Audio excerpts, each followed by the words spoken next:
Okay, I have my notes here. Yeah, I do have my notes.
All right. Welcome, everybody. Once again, Monday night. Bring it. We are here. We are live. It is NFL Draft Week. And boy, do we have a show for you guys tonight. We got the OG crew in the house as always. We got Ray representing Jacksonville. What's up, Ray? Go Jags. Let's go. All right. And we got my boy Andrew representing the JETS Jets. What's up, Drew? What's going on, man? How are you? All right. And we have a special guest tonight, my buddy. We've been friends for at least, I think our kids know each other since they were babies. My boy Ian Big E Berger, the Miami Dolphins fan of the year. Welcome, Ian. Thanks for coming tonight. Hey, thanks for inviting me. Well, fins up, man. Fins up. And yes, we've known each other for at least 15 years. We've known each other. Yeah, crazy. I knew each other. Were you just like the Dolphins? Not where I'm still where you are now. Yeah, Ian's here tonight because the Dolphins made a lot of moves with trading. Up they traded down and then they traded up in the draft, and now they solidified at that number 6 spot. So we're gonna get a lot of good insight. But Ian actually did some really cool things over the year. Ian was voted the NFL Fan of the Year by the Miami Dolphins, and was one of 32 fans, and got to be in the running to go to the Super Bowl. He finished in the top 3 and got to go to the Super Bowl. You should have won, in my opinion, but the guy who won, very, very cool guy. I remember you talking about that. Yep. So, Ian, just tell us about the whole experience about, the NFL Fan of the Year and everything that came with it. Just tell us about that. Well, it is. This is the inaugural season that the National Football League put together the Fan of the Year contest, and it was brought to my attention last year, probably around this time. May have been May or June, and a bunch of folks on social media who I have really helped over the years. They came and said, "You're the right person for this. We want you to represent the Miami Dolphins." So they nominated me. I ended up getting about 150 to 200 nominations from social media folks from around the world. So it wasn't just Dolphins fans in South Florida; it was Dolphins fans in the UK and things like that. So what ended up happening was, about a month or two later, I want to say it was June, they let me know that I was the finalist, and they did it in a very secretive way. My season ticket holder representative, he concocted a story around me going on a podcast with the official podcaster for the Miami Dolphins. Mm-hmm. And he asked me a generic question, and then right afterwards he asked me, he basically said, "The reason you're on here is Big E is because you made it here. You are the Miami Dolphins nominee for Fan of the Year." So, and that's when he said, "Listen, you're going to do all these cool things. It's going to lead up to you possibly going to the Super Bowl as one of the top 3." And at that point, I was just like, "Listen, I'm good. If I don't go to the Super Bowl, I'm the Dolphins Fan of the Year for 2020. And that was a really big deal for me. Because I say this all the time. It's one thing to be a fan, but it's another thing to be recognized at that high of a level, and it's just really, the whole process has been amazing, and it's been a very humbling experience. And then it was January, it was right after the season ended. I hadn't heard anything. I didn't think anything of it. We hadn't heard who was the final 3. Mm-hmm. And they called me down, my season ticket rep. He said, "Listen, season just ended. Dolphins are in the playoffs. We have some time now. We want to do a marketing video with you in it. Can you come down to Hard Rock?" And so I drove down after work one day, and they had me come into a room. It was like a dark room, but they had these huge cameras, and And that's when they told me that I had made it to the Super Bowl. And it was a really emotional moment for me because I don't know anyone who's ever been to a Super Bowl. I obviously have never been to a Super Bowl. So that whole experience and knowing that I was going to be able to do it was just beyond my wildest dreams. And then being there too. And they one thing a lot of people don't realize is that they actually had us on the Jumbotron right before the Super Bowl started. It was myself and the two other finalists for the fan of the year. And they and they recognized us as the finalists, and then they did announce who the winner was. And Brandon, who is a fan of the year for the Tennessee Titans, as you mentioned, Yoel, super guy, does amazing things for his community, and I'm honestly extremely happy with him. And some people are like, "Oh, you should have." I went to the Super Bowl, man. I felt like I won, right? I felt like I won, and it was a 3-night, 4-day event. And they put us up in hotels. They took care of us the entire time we were there. So I was a winner. It really doesn't matter what the title is at the end of the day. And then one thing that we're doing this coming weekend, actually, this Saturday, is all 32 fans of the year will be in Cleveland. The NFL is bringing us to Cleveland, and we are going to announce at least one pick for our respective teams in the 4th through 7th rounds.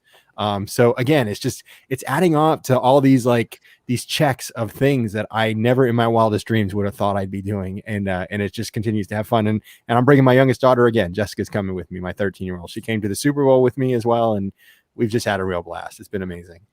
That's great, man. That's so great that you got to experience, and I know, you have such a family history with the team that, so you guys go back to, the 70s and all that. So it's really great that you're getting to experience that. Tell us about the Super Bowl experience. What was it like, with COVID, getting into the stadium? I know they had cutouts of everybody, right? Like, didn't you have a cutout or something like that of you guys? Yes. And one of the things about the other 29 fans of the years that were not able to make it, they actually had their cutouts, and I had a cutout there as well. So all 32 of us had cutouts. Now, I couldn't get to where the cutouts were, or else I would have tried to bring them home so I can send them to everybody, because everybody didn't get a copy of it. But we got there about 5 or 6 hours before the game started. They really wanted us there early. And my daughter and I, we sat in our seats, and we were just kind of taking it all in. We were one of the first people to get to the stadium that day, and it was really easy to get in. They check your temperature. They actually gave you this really cool pack. Oh, I actually have it. Gave you this really cool pack. In here was a sanitizer, was a mask, and some other cleanliness stuff, personal protection pack. I kept one that I didn't open. So cool. Yeah, I don't know how I got an extra one, but we won't talk about that. But we were able to just enjoy it, and the other fans of the year were sitting right next to us as well. We were spaced out by a couple of seats, but it was as safe and secure as it could have possibly been. But it was one hell of an enjoyable experience. It really was, and something we're never going to forget. I'll be 90 years old, man, and I'm going to be saying, I remember when I went to that Super Bowl as a fan of the year. And Jessica's going to be talking about that probably the rest of her life as well, because this is just something you don't really get to do, Right. And I'm sure I could speak for all of us, where it was kind of hard to watch Tom Brady once again win another ring when all of us are like, come on, We were talking about that beforehand, right? But here's the thing. I was rooting for Patrick Mahomes. There's no doubt about it. But at the end of the game, when they were providing the MVP trophy, the Lombardi trophy, I was applauding the Patriots, because again, I didn't have any skin in the game. If it was the Dolphins, obviously there'd be no question, but I was just so happy to be there and to see the whole thing that I just had to applaud, the product on the field that we saw for the game. Cool. Very cool. Well, awesome, man. Well, hopefully one day, and Ray's actually going to be at the stadium Thursday for the draft. Ray's a season ticket holder, so he's going to be up in Jacksonville. Nice. So Ray, talk about what they're doing up in Jacksonville with the season ticket holders and the whole coronation of Trevor Lawrence coming to Jacksonville, because he's going to be the number one pick. Yeah, they allowed 6,000 of us come inside the stadium. It's going to be a pod seating type deal. We all season ticket holders get 4 tickets for a pod seat area. So they're letting the season ticket holders get the tickets first, and they're going to open up to the public at 6:30 on Thursday. Basically, what it is they're trying to get in coordination right now with the NFL Network. I've been in contact with the Jaguars downtown. They're trying to get it with the NFL Network. So when they announce Trevor Lawrence, they actually announce it from Jacksonville.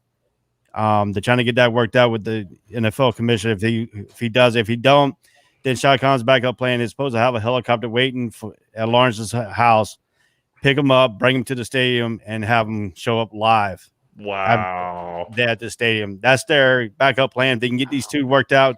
But the only problem with the plan is getting them landed into the stadium. They want them landed inside the stadium, but they have to get it clear with the airport and all that. So, and the traffic. So the air guards and stuff like that, so they can land them right in the middle of the 50-yard line. So that's the plan coming down here. But here in Jacksonville, last year we didn't have it. Usually the Jaguars, we have an NFL draft party inside the stadium or in the Daly's Place amphitheaters that's attached onto the stadium. Shad Khan will come down after the draft is announced. They usually come down, they talk about it, why they picked, who they picked, and sometimes the two largest scoreboards in outside stadium, they'll light up into the wardroom as they're making the pick. So it's a unique inside of what Jacksonville does here for the fans. Even though that we've been, we had that one good season in 2017, and the last few seasons here has been down. But they try to keep the fans interesting. And unique about Jaguars fans, we might not sell out the stadiums, but the diehard Jaguar fans, we show up every Sunday. We root for the team. Sometimes we'll come down, we'd be disappointed. But like me, when I go to games when they start, before it starts. I get there about 45 to an hour early. I'm from an hour to 45 minutes. I'm in my seats when the actual sign for the tailgaters to come into the stadium. They fire fireworks called the Jaguar time at 60 minutes. So you get enough time, everybody in the stadium. But I'm already sitting inside the stadium. And I'll sit there all the way to the last second of the fourth quarter. And then one guy from another team, I had an actual Dolphin fan when Miami came up to play last year. I had a Dolphin fan come up to me and says, "You still sitting here? Everybody else is left." I said, "I don't leave until the last second." He looked at me and says, "Really? Y'all getting blown out?" I said, "I still will." That was right a late here. game too, wasn't it? Yeah, that was a Thursday night game. That was a Thursday night game. Yeah. And I sit there and waited, and they were just like, "Really? You just sit there and wait?" I said, I have two things in my requirements. I get there early enough to watch the Jaguars play, and I won't leave until the last seconds come off the clock. That's just the way I am, and that's the way I built. But I said my season tickets are odd because I sit behind the visiting team bench. So I'm only 4 rows from the visiting team bench in the club section. So I'm the one hackling, and I can tell you one player, Tyler Lewan, the offensive tackle for the Tennessee Titans. They moved him to the other side of the usually the offensive line sits where I'm at. The last 2 years they moved him down to the other side because me and him get in a battle every time. Nice. That's awesome, man. That is awesome. Well, I would say part of the reason, Ray, you stay the entire game because you pay enough money for the seat. You want to get your money's worth. That's the thing, too. You do pay a lot of money for those tickets. Why not stay from the start to the end? That's it. $2,600. Exactly. Well, that's going to be pretty badass. So, Andrew, you and I got a little stepping up to do. We gotta get some tickets or something like that this year.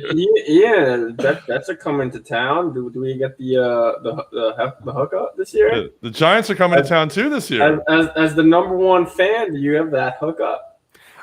So here's the thing. The thing with Miami Dolphins fans is that if they're selling tickets, they can't sell them to the opposing team. That's the rule amongst Miami Dolphins fans. So I wish I had a hookup for tickets. I don't have a hookup for tickets. I'll buy tickets as a Dolphins fan if it gets me through the door. Yeah, Exactly. I know. That's so a lot of people come to me and say, "Can you help me sell the tickets?" And I said, "I'll help you sell the tickets as long as the person that's buying them is Dolphins fans." We've gone through way too many seasons when 50% of the stadium is the opposing team's fans. So I want us to be back to where we're at least 80% Dolphins fans and 20% visitors fans. But I know up in New York they have a similar situation. I was part of the MetLife takeover a couple of years ago on a Saturday night game up there, and there were an awful lot of Dolphins fans that were I think there were 1,000 fans out in the parking lot, and we all kind of sat up in the corner section. It was a pretty amazing experience. I had one of the coolest experiences that I ever got to live through in regards to sports was actually I had a couple friends who were on Jets back, I would say maybe 3 to 4 seasons ago, and one of them got me pregame on-field passes as well as post-game family room passes. So I got there. I didn't know you couldn't go inside the stadium until 2 hours prior to the stadium open. I was there 4 hours early. Like, I was ready to go and just hang out on the field as long as I possibly could. Soak it up, man. Exactly. But 10:55, I was at the gate. 11 a.m. It was just so awesome. They walked you through the players' tunnel. I walked right through the same entrance that the Dolphins would come out for their starting lineups. I remember I felt in a way like a player, like I had, 100 Dolphins fans come looking up from this side. I had 100 Dolphins fans looking up at this side, and now I come walking in not this jersey, a different Jets jersey, and I heard the boos, and it was just like I just ignored them all. I just was like, I'm on the field, you're in the stands, I'm going to ignore you. Welcome to South Florida. Right? Well, this was the year of everyone kneeling on the during the field, and I have a picture still. Maybe you've seen it. I went to the end zone. Security kicked me away as soon as I got the picture, but I got a picture of me kneeling in the end zone by the pylon in a Jets jersey. But no, it was awesome. So then they escorted me to the Jets. There was a Jets side and a Dolphins side of the field, and there was 100% more Jets fans than Dolphins fans. But it was just a really cool experience. I mean, it was maybe, I would say max 50 people waiting on the sideline. It's really meant just for friends of someone within the organization, whether it's a player or someone in the front office. It's the only way you can get them. I've done it twice. I did it two seasons in a row. I wouldn't do it again. It's just too hot. It's a lot of waiting. I saw, I was waiting from 11 to 1, and then at like 12:30 they kick you away. My friend came over at 12:25. He said, "What's up?" I got all of 3 minutes with him. Said whatever we could say, like through his helmet. It was like impossible to hear. He asked how my family was and everything, and then security just whisked us away. But it was just a great experience. And then the Dolphins. So I did this up in MetLife. I did it up in MetLife a few times, but I did it down in MetLife. When you go to the family room, it's like an amazing lounge, and they have food put out. They have it's a nice catered event for all the family and friends of the players. And then all of the players come into the family room, and you meet everyone. I met every single Jet that day that I wanted to. The Dolphins, they don't even put you indoors for the visiting team. They had you wait outside. It was fenced off from the general public. So I don't know how, if you're so familiar with it, but there's an area by the team buses for the visiting team. It's fenced off from the general public, but you're allowed past that fence. But then there's still another fence that keeps the friends and family away from the team bus. Got it. I was standing in this heat forever, and I was waiting. My friend was one of the last ones to come out, and I saw him from a distance. And I remember, because I was just so over the heat and everything, I just took off past security, and I just ran right up to him, and security's like, "You can't go there," and he waved them off for me. But as soon as I saw him, it was just so hot. I said hello, I said what's up, and I was out. But it was just such a cool experience beginning to end, and I got to have that at Hard Rock. Well, we use that heat to our advantage. And I don't know if you noticed as well, but the visiting side of Hard Rock Stadium always has the sun beating down on it. And that was done on purpose when they put up the canopy. And they said, and also the sun usually beats down on the visitor side of the stadium. So, a lot of the opposing team's fans sit in that side, and they have to deal with the sun, where we're sitting there relaxing, like, oh yeah, no sun, no worries, we're good. This is really comfortable, it's nice. Yeah. But remember too, about, I want to say 5 or 6 years ago, we didn't have the canopy. So if you were going to a game, you were dealing with the heat, and you had to figure out ways to deal with it. And we did. It's just part of South Florida, but we use that to our advantage, Andrew. We just want to make sure. Ray, you'd actually appreciate this. A year before that, I was cool with one of the Jaguars. And I got to do the same experience when the Jaguars were in New York or New Jersey at MetLife. Since it was dead of winter. It was the game. It was week 17. It snowed. What the Jets did for the visiting team was they had us all in a tent. It was outdoors in a tent, and we were on plastic, like those white plastic folding chairs. Yep. With white plastic tables, and Oh gosh. everyone was just waiting in the tent. Good times. Good Yeah. times. Yeah. Aside from seeing my friend, I remember I got to meet Josh Evans. He was really nice when he was on the team. He was pretty cool.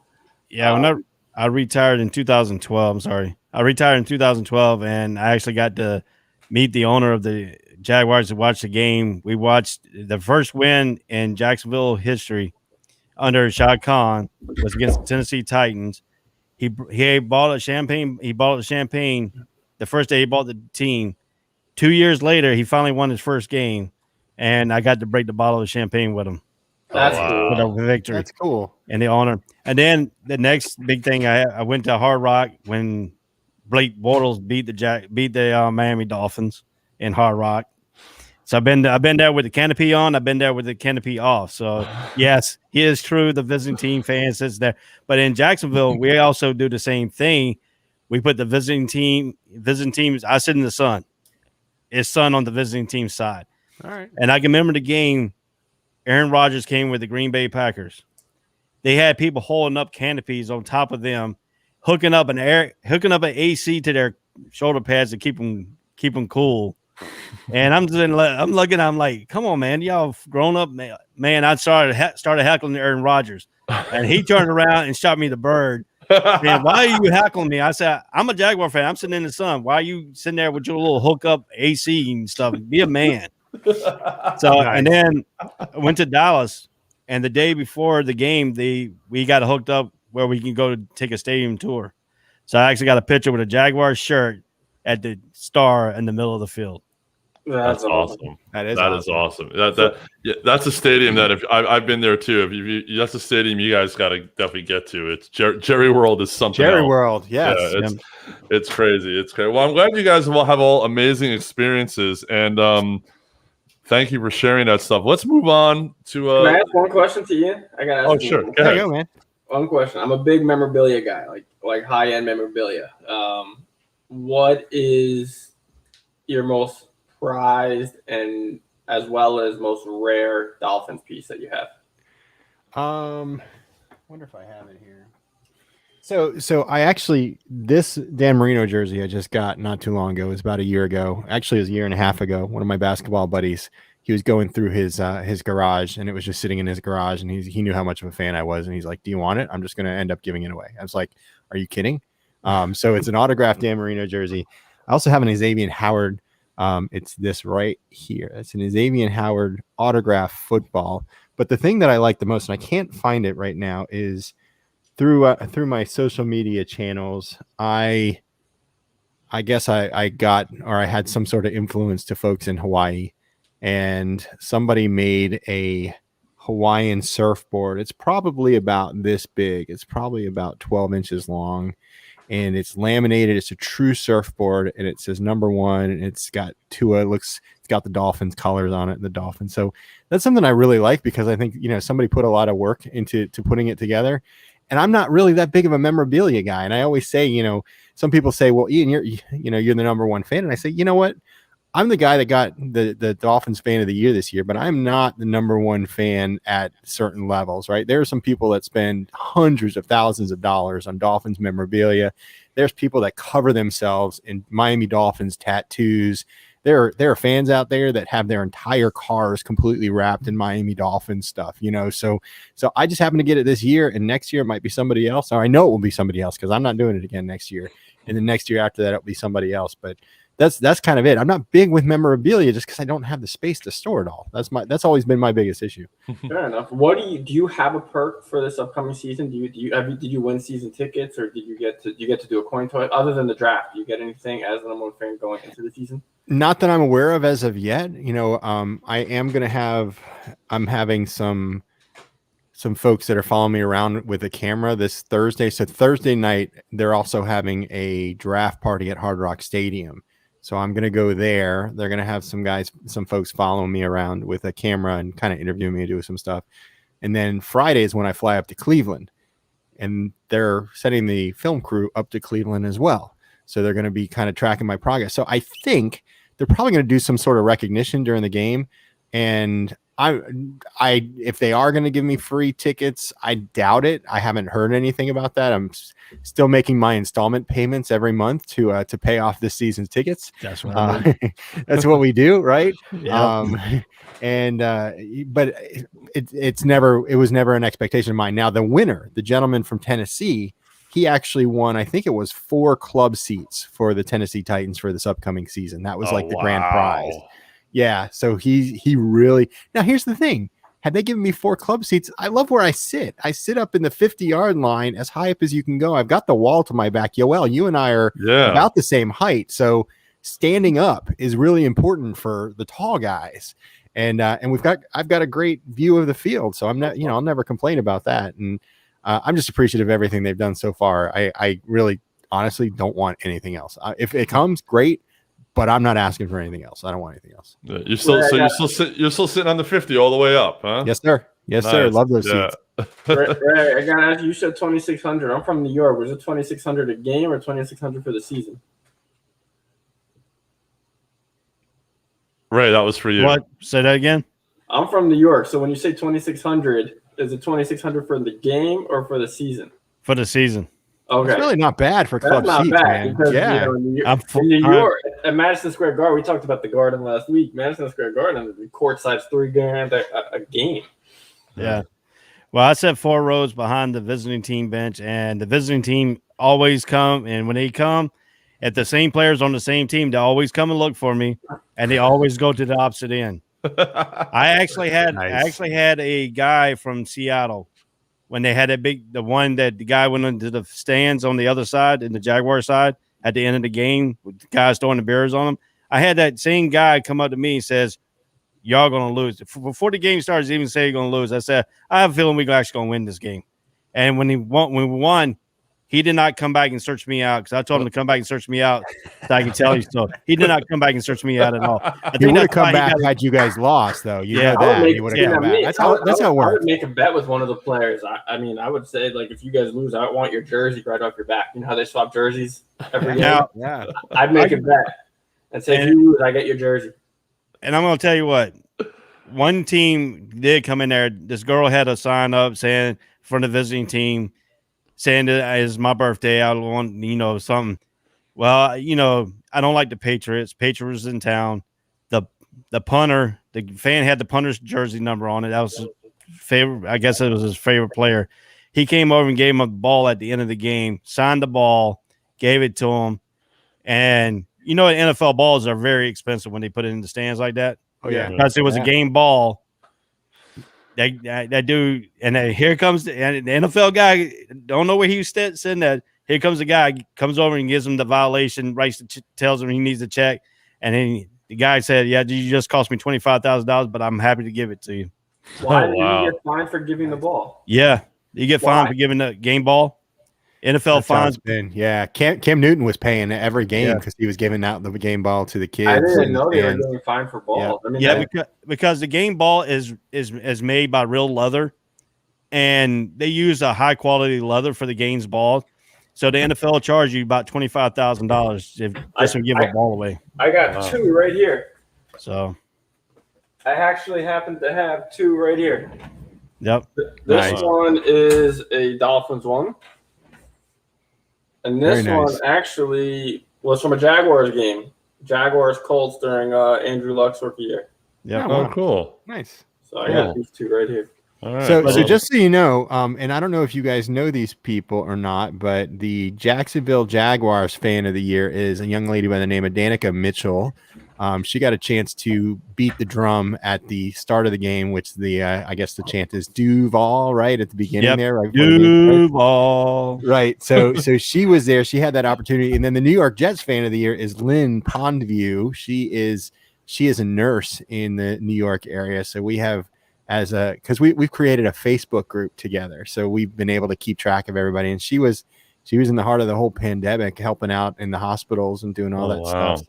So she's good. But we get to meet each other for the first time face to face this coming week, and we're all really super excited. We're like, where are we going? What are we doing? I was like, well, if we got any time, that's the thing. There's just so much to do, It's going to be like a brisk 45 degrees in Cleveland, I saw, right? I love it. Going from 85 to that. This is going to be terrific. I'm excited. There you go. By the way, Mr. Fiedler, I thought his name was Tim Fiedler, wanted to know how we could have a show with a Jets fan. And as we started off by saying, we all can agree that we don't like the Patriots. So that's the one thing that we can all get along about. So Tim's a Seattle guy. He's a West Coast guy. So he Mama Blue in Seattle. Right. He doesn't get the East Coast bias the way we are on the East Coast. It's a whole different world out there. All right, cool. Let's move on to the reason we're here. Let's talk about the draft. This draft has been talked about and analyzed and gone over and over and over again. So now it's our turn to go over it again. It's the draft of the 5 quarterbacks, So I think we all have our different opinions of where these quarterbacks are. Ian, since you're our guest today, let's how do you rank these 5 quarterbacks? Where do you see, them 1 to 5? Like how are you putting them in order? It's interesting because at the end of the day, I don't know if it's really going to matter because some of these guys are going to be successful in the NFL and some of these guys are not. And it could be that Trevor Lawrence is the best thing since sliced bread. But then it could also mean it could be that Justin Fields was actually the right choice. I think all these guys are going to have a solid first year, first 2 years, but it's really going to be after that. And you're going to have to see what happens after that. And you look at the quarterback classes from the last couple of seasons, it's hit or miss. If you think about it, right? It's hit or miss. You get a guy that's great. If you hold on to him like a Mitch Trubisky, right? And then he still ends up not being the guy that you expected him to be, then you got to move on. Look at all these teams that had a quarterback in the first round and they recently traded him, right? The Philadelphia Eagles for one. The San Francisco is going to be getting rid of Garoppolo here soon enough when they draft their quarterback this week. But I think the clear-cut favorite for number 1 is clearly Trevor Lawrence. I don't think anybody's going to disagree with that. If that changes some way and Thursday's first announcement is that it's anyone besides Trevor, I think the NFL world is gonna be on fire. Everybody's gonna be like, "What the heck is going on here?" Who's seen the movie Draft Day? Oh yeah, of course. Yeah, remember that. Yeah, that would be the kind of thing like a Draft Day. But it's funny, and everyone's been talking about Trevor, and I think Urban Meyer took the job only because Jacksonville's got the 1 pick. They're going to get Trevor Lawrence, and even though Justin Fields is his boy from Ohio State, if they don't have the number 1 pick, I don't think Urban Meyer's the coach. I really don't. Possible. And here's the thing: he's gonna have challenge. Think of all the other coaches that have come from college. You can recruit guys in college, and you can create a super team in college. You can't do that in the NFL. It's all about free agency dollars, and it's all about bringing in through the draft. So you and think about all the other college coaches that have come to the NFL. You've only had a really small percentage of them that have had success in the National Football League. I'm not saying he's not going to have success, but I just know that the challenges that are there because the mindset is so different in the NFL. Oh, definitely. But Ray, as a Jags fan, them having the 1 pick and then again having the number 1 pick in the second round, the third one, they can build. Besides what they have, they've got a pretty decent defense, but they do need to get Trevor a little bit on the offensive line and probably a receiver or 2. Is that what they're talking about, up there as far as what Jacksonville needs to protect Trevor and keep him upright? What they're talking about here is, yes, Trevor Lawrence is going to be the pick. Trevor Lawrence has already received the playbook. They already mailed the playbook off 2 weeks ago to him, so he's already got the playbook. Talking about Urban Meyer real quick. I like the way Urban Meyer has came in here and done what he needed to do. And the thing I like about Urban Meyer is he went to the rural area of Jacksonville, which is Springfield, 8th Street. It's the rural area where the high drug rates and stuff like that. And he went and meet every people there. He got out of the car and went and met every people in the stores and stuff in that area. He went around Jacksonville spreading what he wanted to do, his vision of Jacksonville. Now, to take you another thing interesting is if they had to promise him they were going to draft Trevor Lawrence before he even signed the contract. If they said they weren't going to do it, he was going to take the Texas University job. He already said that a couple times. But the way I like the way we're looking at Trevor Lawrence, yes, Trevor Lawrence is going to need a little bit more protection. We got Taylor on the right side from the University of Florida last year. He turned out to be a great pickup for us. He got injured towards the tail end of the season, but he was a good pickup. Now, what they're trying to do is get another left tackle so they can move Cam Robertson from left tackle into left guard and take Cam out, because Cam gave up a lot of sacks in that middle to the defensive tackles. But if you look at Trevor Lawrence, you got to block inside to outside with him. If you get the inside blocked up, he can step right up in that pocket and throw. Now, if you're going to get him out and run, he can run. He's a little bit more athletic. He can run a little bit. But, we don't want him to be running. We want him to be staying back there using that strong arm. He's got a great deep ball. He can throw the outlet passes to your running backs. He can hit the little short pass. He's got all the tools that we were looking for here in Jacksonville. So now the big question is, you're talking about the defensive side. They need to pick up another edge rusher. With the type of defense that Colin's going to come in here, is going to be the Baltimore Orioles disguise type defense. It's going to be a hybrid defense. So you're going to give you a 4-5 look, turn it into a 3-4 look when the quarterback gets ready to hike the ball. So what that's going to make is going to take in Chason, who we picked up last year in the first round. They're going to put him in his stand-up position. He's a better stand-up than being a 3 technique guy. So now you're going to hit everybody in the right spots for Jacksonville.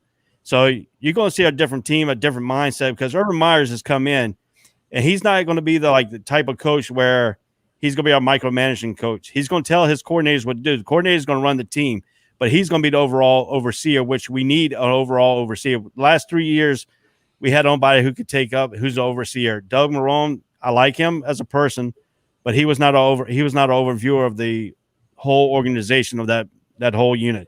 I mean, they were running amok around him and stuff like that.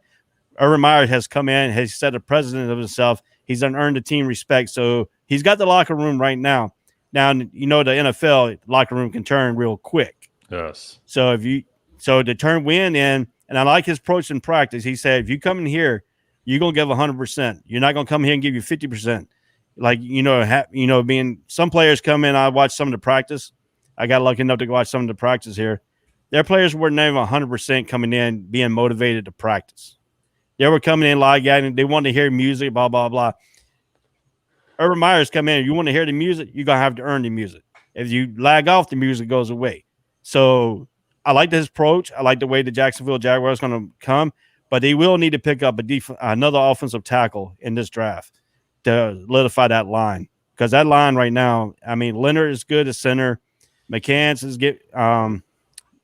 Cam Johnson will be good inside instead of left tackle. McCants need to go because he's given up a lot of sacks. And he re-signed Shatley, who's been a good guard on the other side with Taylor. So, I mean, you can lightify what you need to for the Jacksonville Jaguars on the offensive side. You got Shark at wide receiver. You got the unknown, undrafted, who turned out to be a good running back in Robinson. We call him Mr. Robinson neighborhood here. He turned out to be great, over 1,000 yards rushing. So now what they need on the other side is another wide receiver they can town along in there. They lost Conley to free agency, so they got to pick somebody up on the other side. So that's what we're looking here at Jacksonville is. They got a running game. Now they got a good quarterback who can produce himself as a passer. So now you're going to get that double trouble to the defensive coordinator for the other team, what we didn't have here the last 2 or 3 years. Nice. Amazing breakdown, Ray. That's like expert level breakdown. I'm rooting for Jacksonville. Just want to see what they do up there. All right, so Drew, let's move on to the number 2 pick with the Jets. So now you're the GM of the Jets. If you were the GM, are you going to take Zach Wilson, or do you think he's overrated like some people do? Who's your number 2 pick? Where are you going with? The more I think about this, the more I wonder if sometimes these GMs make the pick that they have to, so that there's less to explain to the media and to the fans. I don't necessarily think that Zach Wilson is the answer. In fact, I like Fields as a player better. I think that he is a much better talent. I read something interesting this week. I don't know if this is going to hurt Fields' stock, which is I don't know if you guys were aware that he suffered since a kid. He's had epilepsy. No, I didn't know that. Wow. I read something about that. Yeah, actually, I did read something about that. So, I don't know how much that affects his day to day.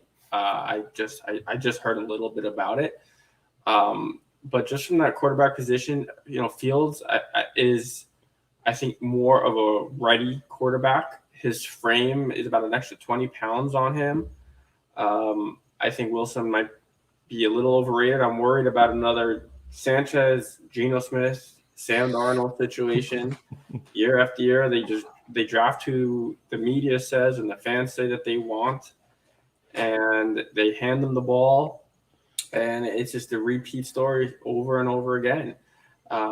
If they were not going to go with a quarterback, I still wish they would somehow make a trade for one of these vets, and I love Jamar Chase. I think he's a dynamic wide receiver. I think he's going to slip to the Dolphins, which would be incredible offense between Tua and Jamar Chase. But I love Jamar Chase. The Jets could not get away with drafting him number 2, which is why he's going to go number 6. The way that these teams need quarterbacks right now, and Pitts is going to end up going before him. But Chase is just explosive, and he's an incredible wide receiver. And I wish that the Jets would make a trade to trade down to gain an extra pick so that somehow they could maybe grab Fields maybe in the 4 or 5 slot before he goes to Miami. I think there, at one point it was all this talk about Watson. I think all the off-field issues came up, and I think the Jets and many other teams kind of washed their hands right now from Watson. But if Watson was on the board, he'd be number 1 over Lawrence. He's just I think he would be the best suited quarterback for the Jets. And I wish that the Jets could do something to bring in a player like that and not hand the ball to a rookie. Now, again, these are all my opinions as a fan, and it's not what they're going to do. They're going to draft Zach Wilson, and that'll be that. And we'll see how it pans out. I think it's going to be another Sam Darnold situation. As you quoted Robert De Niro at the end of Casino, and that's that. Exactly. And that's that.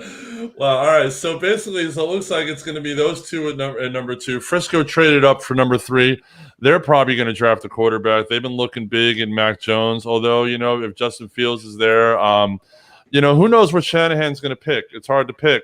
But they're definitely going to pick a quarterback. So to me, in my opinion, I think the draft starts at 4 with Atlanta. Now, what does Atlanta do? Do they take Kyle Pitts? Everybody wants Kyle Pitts. I know as a Giant fan, I want him. As a Dolphin fan, everybody wants Kyle Pitts. If Kyle Pitts fell to the Dolphins, Ian, how ecstatic would Fins Nation be? I mean, very, come on. Yeah, very. and it's interesting because he's kind of grown on us over the last couple months. Yeah. Earlier on in this mock draft season, a lot of people predicted him to go kind of mid-round, to be honest with you. And then as his numbers came out, as you saw him in action, as people really got an opportunity to see who the kid was, he just kept climbing higher and higher and higher. Now everybody's like, all right, the guy's got an arm's length the size of Calvin Johnson, from Detroit. He can act as a wide receiver in a tight end position, and it's going to be a nightmare for linebackers and for safeties. So why not? And then we already have, we have Mike Gesicki, who's a pretty talented tight end as well. So having those two on the line would be a nightmare scenario, in my opinion, to other teams on how they're going to cover everybody on the field. So, right. Is Gesicki more of a blocker? Because, they're saying that Pitts can't block. They're saying Pitts is like that, like almost like a Travis Kelce, and we know Kelce doesn't really block. So what's interesting is, and Andrew will feel this pain, is we had a guy by the name of Adam Gase as our head coach for a couple of seasons down in Miami. And, instead of Adam trying to work to the strengths of the players, instead he said, this is what I want you to do. And when they drafted Mike Gesicki, one of the main negatives for him was that he wasn't a talented blocking tight end. He was a great tight end, similar to the Travis Kelce's, right? That can run out of the block. He's a tall guy. I think they even said sometimes he looks like a giraffe because his legs are so long and his strides are so long when he's running. So, when Coach Flores came in, Coach Flores changed it around to say, let's play to your strengths. You're not a blocking tight end.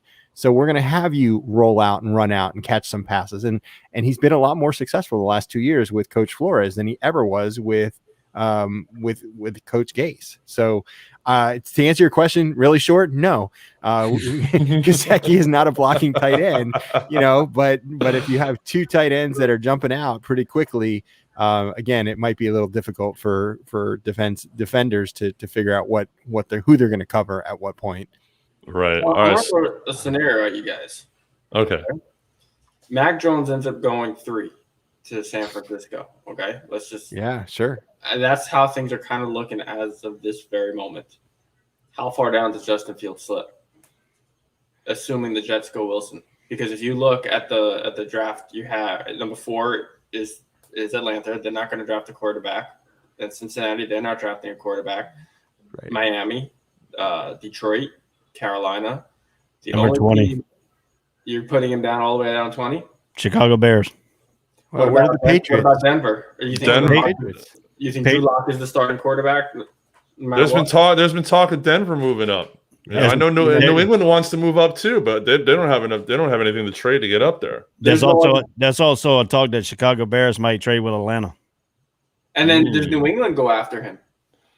New England would love him If New England can get Justin Fields at 15, do they do that? Yes. in a heartbeat. I think they do. Yeah. So they are the first team beyond Denver, unless there's a trade, that would need a quarterback. But there's also a knock on Justin Fields too, that he can't read defense.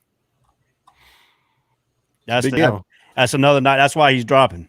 It's not about his health issues. He's got his health issues under control because he has a doctor that travels with the team that specializes in his health issues. Mm-hmm. So that doctor is coming from Ohio State, going with him into the NFL. So he's got that doctor thing, his health issues under control. But the report coming out, he's dropping because he can't read defense.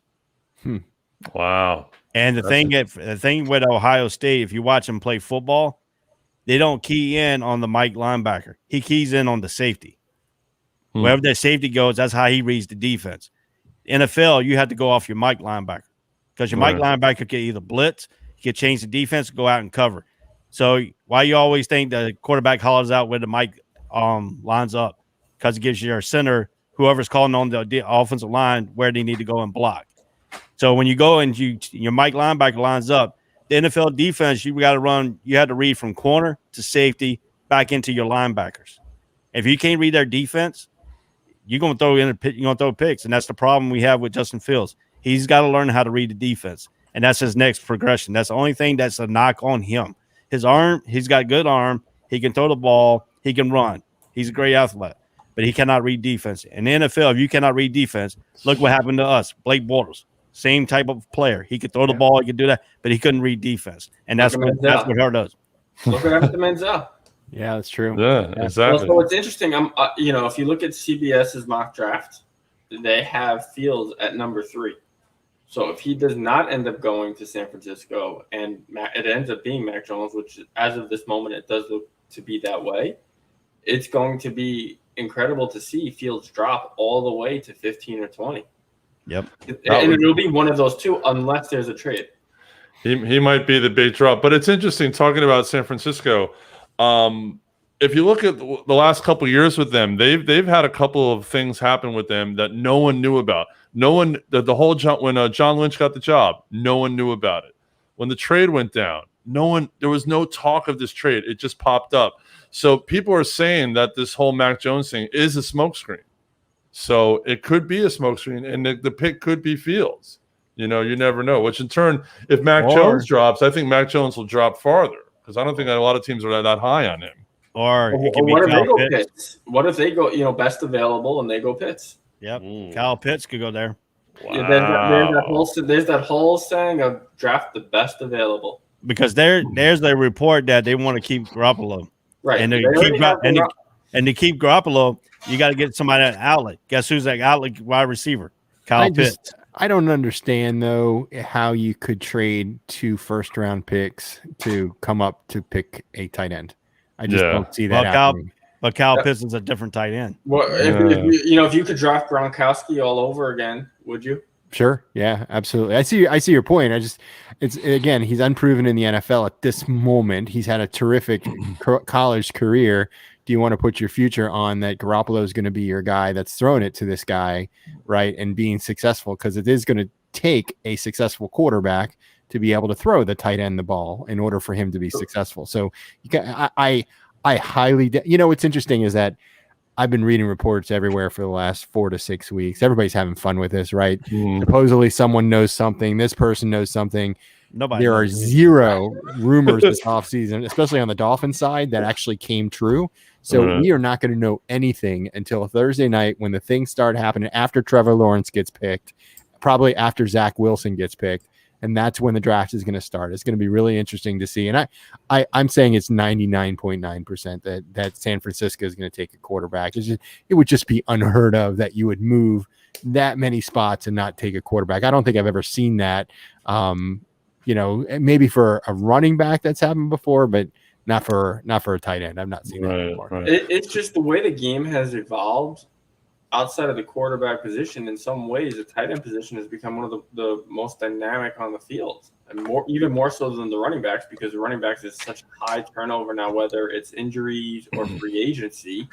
I mean, you look at a guy like Ezekiel Elliott, Barkley got hurt. I mean, these guys, they come out, they have one incredible 2,000-yard year, and they never repeat it. These tight end guys, you look at Jimmy Graham, Antonio Gates, Vernon Davis, we just said Gronkowski, Kyle Rudolph. They have longevity. Tony Gonzalez. These guys have all had 10-plus year careers and have all had 10-plus year effective careers at doing what they're doing, whether it's blocking or being that third and short, 3rd and 10 guy, because he's unstoppable down the middle of the field. But I think the one consistent thing, as you just mentioned, all those top tight ends, who were the quarterbacks that were throwing them the ball during that time, right? You've got Brady, you've got, who wasn't in Kansas City as well. You had Smith for a while. You had some other ones. Exactly. So I think in order for that to work, you've got to have the right quarterback to be able to do it. So, but it's going to be interesting because we're throwing this stuff. Everybody's throwing spaghetti at the wall at the point. Eventually somebody's going to get it right? And there's a top 5 trade? Huh? Do you think that there's a top 5 trade between now and Thursday? If there is going to be a trade, it's only going to be with Atlanta, I think. I think that's the only one you're going to see. Cincinnati won't trade. The Dolphins have already traded, so they're going to stay. And actually, I want to move to that Dolphins pick, Ian, because he doesn't have it. You can't hear me right now. Oh, he's changed it to his draft hat. Okay, change it to draft hat. Look apart, right? Yes. All right. So let's just say, let's say theoretically, Atlanta picks. Let's say Atlanta doesn't trade the pick. They take Kyle Pitts at 4. Sure. We all know Cincinnati is most probably going to take the offensive lineman. I cannot remember his name for the life of me. Yes, that guy. So who did the Dolphins take at 6? It's interesting because everybody has their heart set on their own guy. Some people have their heart set on Chase. Some people have their heart set on Devontae Smith. Other people absolutely love Jalen Waddle. Mm-hmm. To me, any one of those 3 or any one of those 4, including Pitts, I think will be an upgrade for the team. And I'd be happy with any one of those 4 at the number 6 pick. And I think, when we talk about one of the items or one of the areas that Tua was lacking, it was the wide receiver position. Yeah, we had wide receivers, but they weren't really that effective for the Miami Dolphins last season. And that was evident in the Buffalo Bills game that we needed a win in order to get to the playoffs. There were 14 drops through that game. Yes. I had this whole video that I put together. Actually, somebody else put it together. I shared and I stole it. But it was 14 drops throughout that game from the wide receiver core. And it was evident that the Dolphins needed the help there. And here's the thing, some people say, well, Devontae Smith, he's so small. He's only 160 pounds, right? That's the big story this week or the last 2 weeks. But the kid won the Heisman Trophy last year. Right. It doesn't matter what his size was. The kid has talent. The kid has skills to the point where he was voted to be the best football player in all of NCAA football. So I would not be disappointed if we ended up with Devontae Smith. There's two only minor issues that I have right now with Chase and with Waddle. With Chase, he hasn't been on the football field for 1 full year. So there might be a little rust. Could that create a higher potential for an injury because he hasn't been banging against other guys for a year? I hope not, but there's a possibility of that. And then with Waddle as well, the guy he's Superman. He's fast, right? You see him get the ball and he just takes off, but he hurt his ankle, and we don't know how well he's going to be able to get back from the injury that he sustained. So those are the only two. But again, I'm not going to be upset with any one of those 4 names being called at number 6. I don't want to see an offensive lineman be picked at number 6. So if Sewell is still available, I definitely don't want to see him. And I doubt that he will be picked. And the only reason why I say that, we picked 4 offensive linemen last season, and they all 4 started for us. And let's be honest, from your first year to the second year, there should be improvement. So if you're improving together as a unit, you shouldn't have to worry that much about bringing somebody new on board. So I almost don't know where the Dolphins would put Chase, because they picked up Will Fuller, they have Parker, and then they're pretty. I mean, Albert Wilson. I mean, all the way down to Allen Hurns. Where are you going to put Chase? Yeah, and Preston Williams is our other top wide receiver when he is healthy. But I think here's the one great thing about Coach Flores is he's all about, and this is something different again from that I've seen different from other head coaches. He's all about the competition. So you practice during training camp, you practice during practice week. He's going to put the best players on the field. And if Devontae Parker is not the guy, Coach Flores is going to make sure that he takes care of that. And the problems that we have had with Devontae Parker is that he cannot stay healthy for an entire 16-game calendar year. He did that once in his career so far.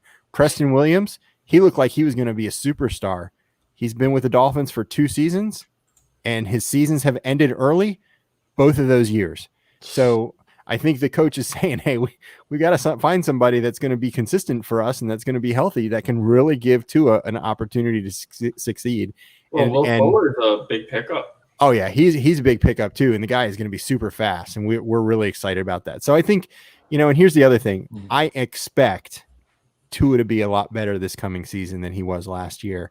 I thought he was okay last year. He tried to protect the ball more than throwing it into coverage or throwing potential interceptions. Right. But I also think that the offensive coordinator may not have been the right fit for Tua. So this year, and we actually have co-offensive coordinators this coming season. And then also we're going to get some new weapons for him and a potential running back as well, a new potential running back. It's going to change the whole thing for him. And I do see him being more succccessful this coming season than last season, but we'll see. We'll see how it goes. Well, I'm the eternal optimist too, by the way, just in case you guys haven't figured that out. You have to. You have to be. See, now, out of all 3 of those receivers, I like the kid out of Alabama, and I like him for a number of reasons. He reminds me a lot of Tyreek Hill from Kansas City. Which one? Because there are 2 from Alabama. There's Chase and there's Waddle and there's Smith. Smith. Okay. That's what I meant. I'm sorry. I meant Smith. The kid who won the Heisman. I'm bad. I'm blanking with names tonight, and I apologize. Right. Yes. So I like him, and the reason I like him, he reminds me of Tyreek Hill from Kansas City a lot. Small, fast, quick. People are saying, "Oh, his size." I mean, look at Tyreek Hill. Look at the way he plays. I mean, you can't. It doesn't have to be the 6'4" wide receiver isn't so much the game as much. When you get these guys, these small little slot guys, who could pop on the edge or pop into the slot and then burst through the secondary like that. I think Smith is that guy, and plus I think being an Alabama guy with Tua is huge. I mean, not to say that an LSU guy and an Alabama guy can't exist, but I think the Alabama connection is a big thing. I really think it's a big thing, and as a Giant fan, I hope one or the other drops to the Giants at 11, because I'd love to see them in Giant blue. I mean, I don't think it's going to happen, but I would definitely love to see that happen. And it's interesting how all your guys' teams are really, focused on these big offensive players, these big playmakers, and stuff like that. But as you get further down in the draft is where we're going to see some of these defensive players. And I want to talk about a couple of those guys. And I call these guys the second-generation defensive players. You have Patrick Surtain Jr., former Dolphin. And you have Joe Horn's son, who's also a defensive back. Jace. So yeah, exactly. It's crazy how these it makes us feel old how we watched all their dads play ball and now their kids are playing ball. It's crazy. We're definitely aging ourselves. So, Ray, I'll start with you. What are your thoughts of these two second-generation guys? I mean, I think they're definitely mid-first round guys. Like where can you see them ending up? I can see Horn probably with New York Jets at the 23rd pick. Oh, No, down yeah. with the Jets at the 23rd. Okay. Yeah, with the 23rd. That's what J.C. Horn could fall from South Carolina. I think the Jets need some corners. This would be a good corner to start off with. He's young. He's very talented. Person coming out of South Carolina. I mean, the other guy, I don't know. I see him probably going in maybe the second round. Really? Dropping down in the second round. Surtain? Yep. I see him. He's been projected to be a first round. You think he's going to drop? Wow. He's going to. I think if he gets past the Cowboys and if he drops, nobody else is going to pick him up into the second round. Cowboys going to probably be the only one that's going to be interested in him right now. It's interesting because I was talking to an Eagles fan. He actually works with me. He went to the Eagles Super Bowl. He's a diehard Eagles guy, and he said Surtain is the guy they want. He said that's the guy that they're rooting for the Eagles pick. So that's going to be interesting to see where he goes. Well, that'll be interesting. But the question is, if he goes number 10 if the Cowboys do pull on him, he won't make it to the 12th pick. Yeah, so the Cowboys got the 10th pick. True. So that's where they projected him to go on. But if he does get past the Cowboys, I don't see anything. I don't even see the Eagles picking him up into the second round. Okay. It'll be interesting. I mean, I definitely could see some movement in that middle part, depending on exactly what's going to happen with these quarterbacks. Because, so let's just say theoretically the Dolphins take, one of the receivers at 6. Detroit, they're going to have to replace Galladay, so they might Galladay, yeah, that's his name. They're going to have to replace him at 7, so they'll probably pick up a wide receiver. And then Carolina at 8 is a very interesting spot. That's been talked about. Maybe trading up. I mean, let's talk about Carolina for a minute. Let's go with Andrew. Because the Jets traded to Carolina. Sam Darnold. So now is Darnold the starter? Is Bridgewater the starter? Do they trade Bridgewater on draft day? I mean, what do you think is going to happen there, Drew? I think it could be a toss-up. By the way, they could end up drafting quarterback too, and having a battle in training camp. I don't think the ball is Darnold's game. Week 1. I don't necessarily think Bridgewater will be back. If he is, I don't think he'll be back beyond this season. But it would not surprise me if we were talking about even what's his name just dropping. We were talking about Justin Fields dropping. What does Carolina have to lose in picking him up? That's true. That's true. Yeah. So they might have all three of those guys in camp, you think, or you think they're going to trade Bridgewater on draft day? Maybe. I don't know how much value do you think Bridgewater has though on draft day? That's the thing. He doesn't have much. What are you going to trade him for? A 6th round pick? 7th round pick? At some point, if you pick up the quarterback, you've got to figure out you get anything you can get, right? You got to get anything you can trade get him for a late round pick. You draft a lineman or whatever, but. Listen, the team is no longer Bridgewater's, no matter if they do or do not draft another quarterback. Whether they give it to Darnold and they want to go after Fields as a backup or have them duke it out, it's not Bridgewater's team anymore. Bridgewater should have been out of the NFL years ago. He was a backup in New Orleans. People completely forgot about him. I mean, he was lucky to still be in the NFL then. It was a shock that he was a starting quarterback last year. He earned that contract because when he filled in when Drew Brees got hurt, he was like 5-0, and then everyone's like, "Oh, Teddy can play again," Yeah, but come on, he was also a Jet, and was he third string on the Jets at one point? Something like that. Yeah. Yeah, I mean, people forget about that too. He should have been done a long time ago. So listen, anything can happen. Do I think that the Panthers will take another quarterback? No. Is it a smart play? Perhaps. It depends. You're shaking your head. You believe in Darnold? I don't believe in Donald, but I believe they got their set minds. I think Donald might play better under the head coach they got right now because he's a quarterback guy. He's a guy that can work with a quarterback. The interesting part with Carolina is they miss Luke Kuechly, the inside linebacker. Yeah. How about Micah Parsons, the inside linebacker from Penn State? He's been a spitting image of Luke Kuechly. That's what they are predicting. He's talent is. Guess what? Carolina's defense is inside the MAC linebacker, Luke Kuechly, the inside linebacker. So they also had Caleb Fairley, the cornerback out of Virginia Tech, get lined up at this spot because they need corner help with Dante Jackson on the other side. So I mean, they could go defense here. Parsons is the best available defensive player in the draft, without a doubt. So if a team is looking to beef up their defense, he's going to go first. Whoever it is. No doubt. Whoever ends up with Parsons is definitely going to have a breakout star. He'll be the steal of the first round no matter what, because he's the best defensive player. And there's so many teams that need quarterbacks that if it was the other way around, where teams were needing defense this year, he'd be a top 5 pick, no doubt about it. Right. It's just you look up and down the draft order, as I said before, with the exception of Stanford. I mean, listen, how much juice does Matt Ryan have left? But we obviously know that Jacksonville and the Jets need a quarterback. San Francisco and Atlanta, is Garoppolo really the man? How much does Matt Ryan really have? I mean, it's just kind of. If he gets Kyle Pitts, he'll have a lot. Sure. I'd say the only team that we know does not need a quarterback right now is Cincinnati, because they just drafted Burrow. They're not going to take another quarterback after having Burrow. Sure. And obviously the Dolphins, but these teams need defense at some point. Miami does not need to go offense. They could snag Parsons and have an incredible linebacker right there.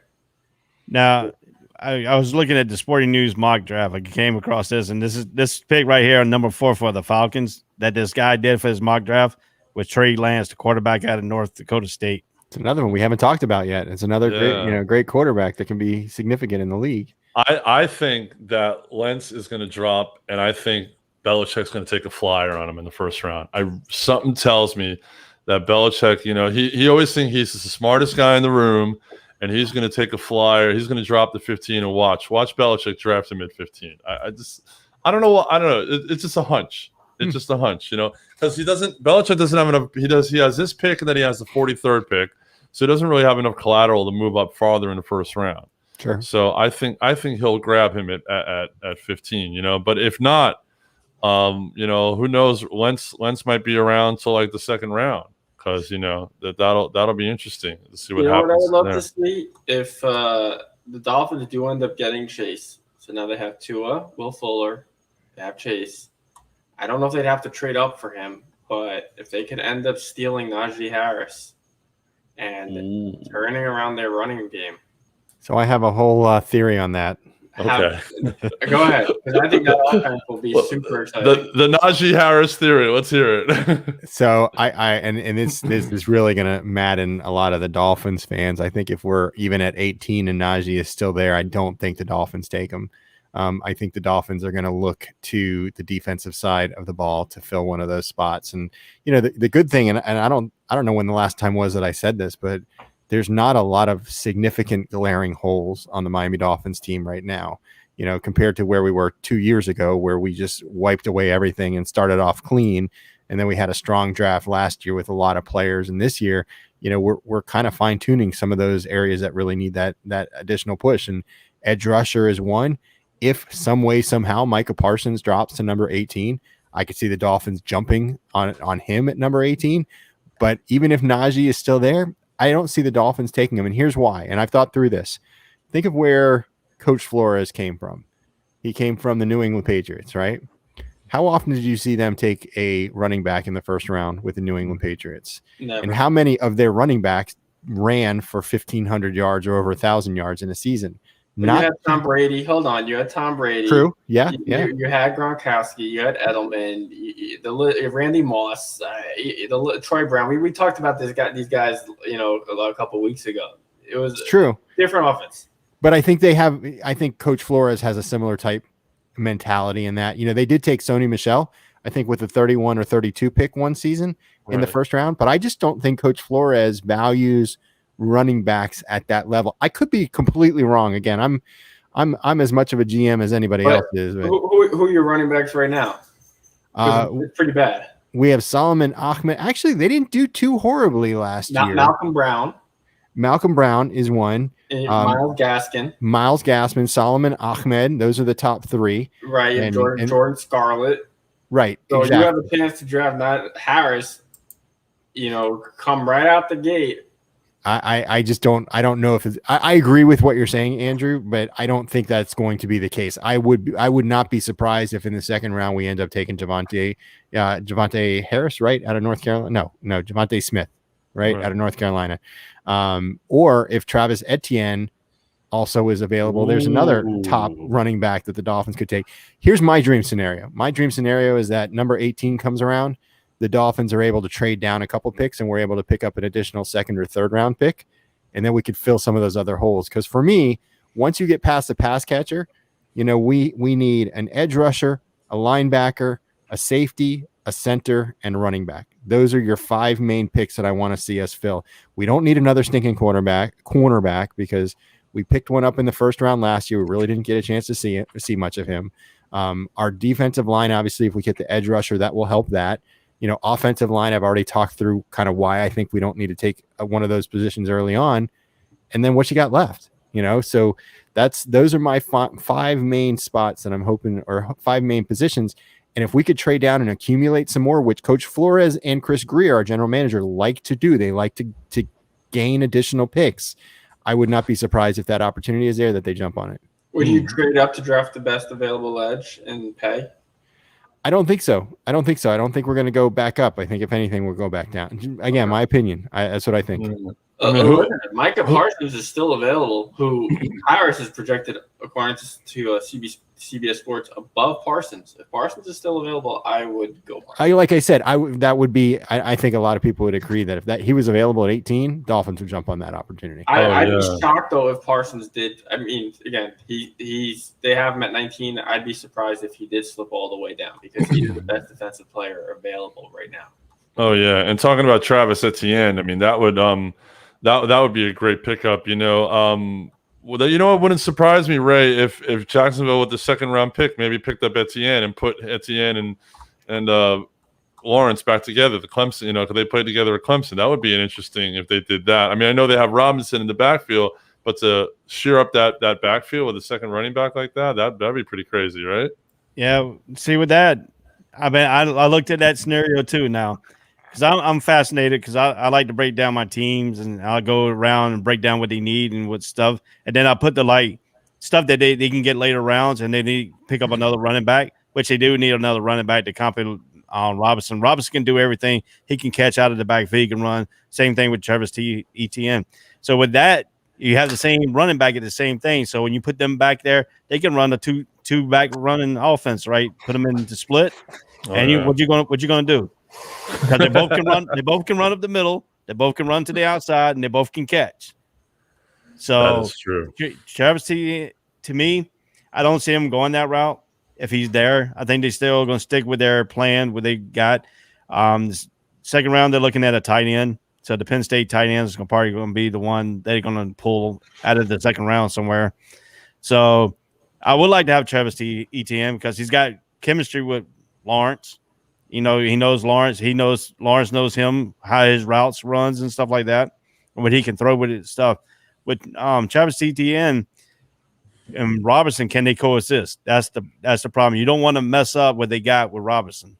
But my question to you though, Ray, would be from a needs perspective, do you have greater needs elsewhere besides the running back position? We need safeties. We need corners. We need another linebacker. Yeah. We need we got pretty much, if Hamilton can stay healthy at a nose tackle, he was pretty good towards the end if he coming back off of injury. If we can keep him healthy, we got a good nose tackle. We got Allen on the other side of the edge rusher. We're going to move Chase on up to a standing position to an outside linebacker. We're going to look like a 4-5 to a 3-4 defense, a hybrid defense. Sounds right. Cullen is going to run like a Baltimore hybrid type defense. So you don't know what you're going to have because we need a big edge rusher to replace, so we can move Chase on out of that edge rusher, put him back in his natural position. So you're going to look at Jacksonville. What Cullen likes to do, he likes to blitz, but he likes to disguise his blitz. You don't know if it's going to be a quarter coming. You don't know if a linebacker's coming. You don't know the 2 edge rushers are coming. And 2 edge rusher, Allen, he can either go out in coverage. He's done that a couple times. He's faked the rush and pulled him out and put him in the, in that little disguise when the running back coming out, so he can do interceptions. I mean, you got to look at Jacksonville with their holes need. We need another nose tackle. Brian is not doing it. I mean, Brian, that first round pick from Florida, he's not doing it. I don't know why we went with him. He's not a 3 technique. We were playing a 4-5. He was playing the 3 technique in that 4-5. He couldn't even get off the ball.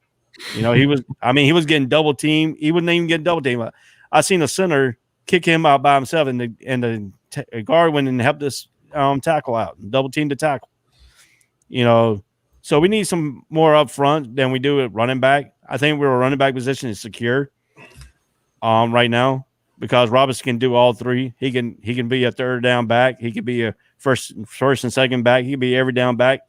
So I mean, we got that covered right now. But you can make it a little bit deeper.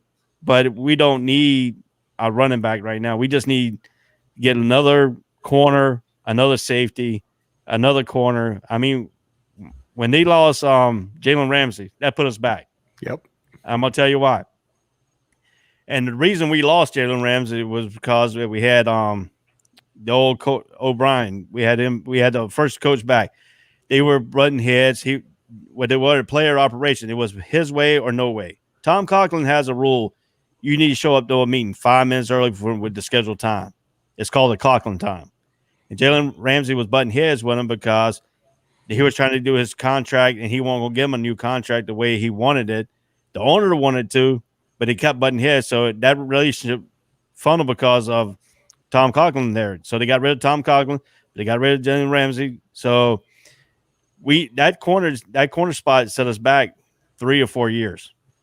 And this is about the third year of that boggled. So we need to get another corner who could be a shutdown corner. That's where the Jaguars were missing. And the reason you need a shutdown corner is you got to give you time for your pass defense. You got to give you time for your edge rusher to come off and get in there. So if you got a corner who can hold up a route to get your edge rushers in there, I mean, you beat a team. That's how you beat a team. Yeah, that's great analysis, man. I'm telling you. Look at Kansas City and Tampa Bay. What happened that? The edge rusher, they got off the ball. They defected Mahomes. Right. Well, that's actually interesting you bring that up. I just want to talk about the Orlando Brown trade real quickly because we're getting close to the end here. Great trade by Kansas City. Picking up Brown, trading their first round choice. Sure, definitely. Andy Reid learned from that Super Bowl. I've got a problem with my offensive line. When my guys can't stay healthy, I've got no second tier. So he went out and he gets Brown. Definitely putting Kansas City once again at the top of the tier of the AFC. So. I mean, it's going to be an interesting draft all along. I think everything we've discussed is just, and it's like everybody else does. It's theories, it's this and that, what our teams need, this and that. But as Ian said before, we don't know. We don't know anything, But that's the fun about it. Just sitting around talking football, talking about the draft and stuff like that. So very, very cool. I got one more thing here. All right, go ahead. Have y'all ever listened to football on the radio? Not watching it on TV. Yeah, I love it. I listened to the whole entire Super Bowl on the radio, coming from North Carolina back to Jacksonville, Florida, 8-hour drive. I listened to the whole entire game, and you know what they were saying in the whole. And I could picture it in my head the way the announcer was doing it. The defensive ends were collapsing in on their tackles, and I'm like, Andy Reid not once took his running back and chipped him to help protect. Yeah, you're right. Never had a tight end chip. Yep.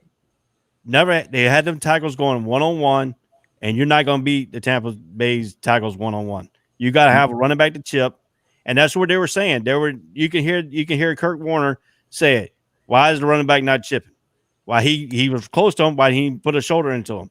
Yeah. So you got to look at the way you got to protect. And if you're going to try to get back to the Super Bowl against Tampa Bay, you better have some good tackles, and you better have some running backs who can chip and tight ends who can chip. True. No doubt. Real quick, we were talking about sons whose fathers have played ages all. You know who is projected to go to the Jets with their first second-round pick? Who?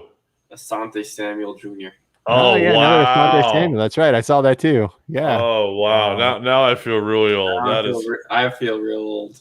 That is crazy. All right. Well, Ian, we always end our show with our last chance to bring it. Just so you get to put your last statement out there. It doesn't have to be football related if you don't want to. So I'm going to have you go last tonight. Since you're our guest, you go last tonight. So Andrew, what's your last chance to bring it tonight? What do you got for us? What do you think? Where do you think I'm going to go with this one? You're gonna go with the Jets, prop. Oh no, you're going with the Knicks. You're going with the Knicks. There we go. I wish he was tuning in right now. Whoever was tuned in last week and said he saw 5 wins left for the entire season. Knicks are at 9 in a row right now. They are playing like the best team in the NBA. Wow. I'm super excited for the playoffs. Obviously, if they get Philly, they're screwed. But if seeding works out in their favor, I have no doubt in my mind that they can go as far as the Eastern Conference Finals. If seeding works out in their favor right now in the 4th seed, they play against number 5, they get past that round. It's all about who you get in that second round. That's the real matchup. The way Julius Randle is playing, if it wasn't for Jokic, I said this all along since we started the show, he should be the MVP of this season. He is just unbelievable. Triple doubles, 35+ point games, 40-point games. 10+ rebounds. The stats are just insane. I'm not going to pull up his stats because we're short on time, but Tom Thibodeau, hats off to him for what he's done. I'm excited to see them do 10 in a row. It's actually the first time in 8 years that they've gone 9 in a row. Yeah. So, I'm not 2013, 14, or 14, 15, one of those. But unbelievable. I haven't been more excited as a Knicks fan in God knows how long. I wasn't even so excited back in 2012 because they should have been that good with Carmelo and Amari. This came out of nowhere, especially with how they were last year. It's not that much different of a team than what they were last year. They're the exact same team almost.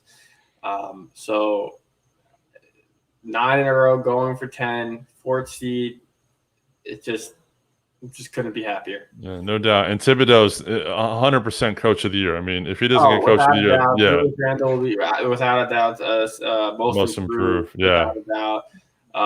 That trade that they picked up Derrick Rose, to come back to New York, he's been written off so many times. Yeah. An incredible pickup.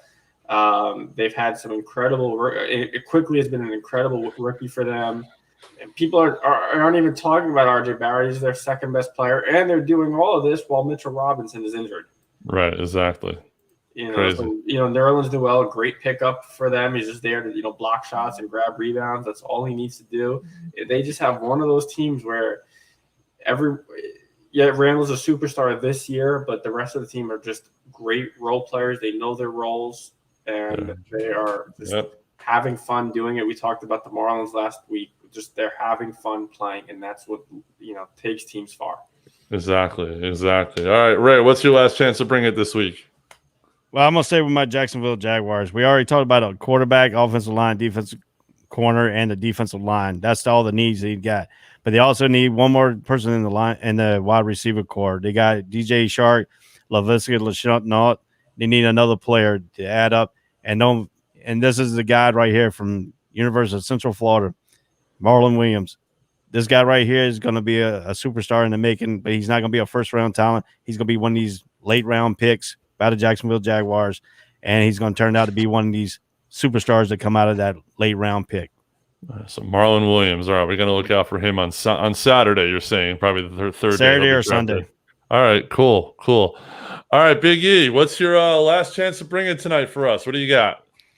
So 28 years ago today, on this day, with the 27th pick in the NFL draft, the Miami Dolphins selected Dan Marino, quarterback from the University of Pittsburgh. That was today. Wow.